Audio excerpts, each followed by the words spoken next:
नमस्कार. आज आपण सूर्यभेदी प्राणायामाविषयी माहिती घेणार आहोत. सूर्यभेदी प्राणायामासाठी तुम्ही कुठल्याही आरामदायी आसनामध्ये बसा. तुमच्या डाव्या हाताला डाव्या गुडघ्यावर लॉक करा. उजव्या हाताची प्राणायाम मुद्रा बनवा आणि तुमची पाठ, मान, कमर एका समान रेषेमध्ये ताठ सरळ ठेवायची आहे. ठीक आहे. आता डोळे अलगद बंद करा. चेहऱ्यावर स्मित आणि शांत असा भाव ठेवायचा आहे. ठीक आहे. आता सूर्यभेदी प्राणायामासाठी अंगठा हटवून उजव्या नासिकेने आपल्याला आत जास्तीत जास्त श्वास हळुवारपणे आत घ्यायचा आहे. अंगठ्याने उजवी नासिका बंद करा आणि आंतरिक कुंभक मध्ये थांबण्याचा प्रयत्न करा.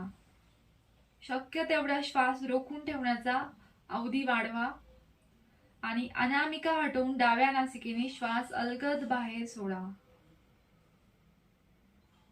परत एकदा करूया. उजव्या नासिकेने श्वास आत घ्या. आंतरिक कुंभक मध्ये थांबा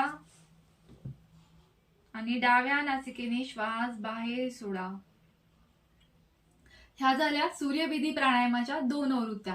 याचा जास्तीत जास्त लाभ घेण्यासाठी तुम्ही कमीत कमी हा प्राणायाम 10 ते 15 वेळा करायचा आहे. सेम आवृत्ती तुम्हाला रिपीट करायची आहे. ठीक आहे. सूर्यभेदी प्राणायाम केल्याने काय होत असतं?